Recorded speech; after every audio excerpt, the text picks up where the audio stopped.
درود ماہی کی فضیلت۔ اس درود شریف کی سنت یہ ہے کہ ایک روز حضور اکرم صلی اللہ علیہ وسلم مسجد نبوی میں تشریف فرما تھے کہ آپ کے پاس ایک اعرابی آیا۔ اس کے پاس ایک بڑا برتن تھا جس سے اس نے کپڑے سے ڈھانپ رکھا تھا۔ اس اعرابی نے وہ برتن آپ کی خدمت اقدس میں پیش کیا اور حضور نے پوچھا، اے اعرابی، اس برتن میں کیا ہے؟ تو اس نے عرض کیا، یا رسول اللہ، 3 دن سے اس مچھلی کو پکا رہا ہوں مگر یہ بالکل پک نہیں رہی، اس پر آگ کا کچھ اثر نہیں ہوتا۔ اب آپ کے پاس لایا ہوں کہ آپ اسے اچھی طرح جانتے ہیں۔ حضور اکرم صلی اللہ علیہ وسلم نے مچھلی سے دریافت کیا کہ تو مچھلی کو اللہ تعالیٰ نے قوت گوئی فرما دی، اور وہ بولنے لگی۔ اس نے عرض کیا کہ میں پانی میں کھڑی تھی تو ایک آدمی آیا، وہ ایک درود پڑھ رہا تھا۔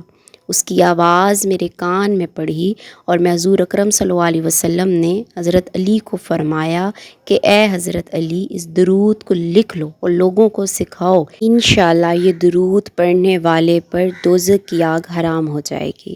لہٰذا اس درود کو درود ماہی کہا جاتا ہے، اور اسے پڑھنے کا طریقہ یہ ہے کہ درود ماہی ہر قسم کی مصیبت اور آفت میں اللہ تعالیٰ کے فضل و کرم اور رحمت سے حفاظت میں رکھتا ہے۔ سبحان اللہ۔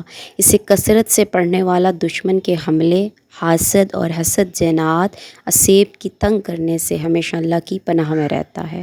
جو شخص ہر نماز کے بعد 4 ماہ تک اسے 1 مرتبہ پڑھے، وہ ہمیشہ کے لیے لوگوں میں باعزت ہو جائے گا اور ہر شخص اس کی عزت کرے گا۔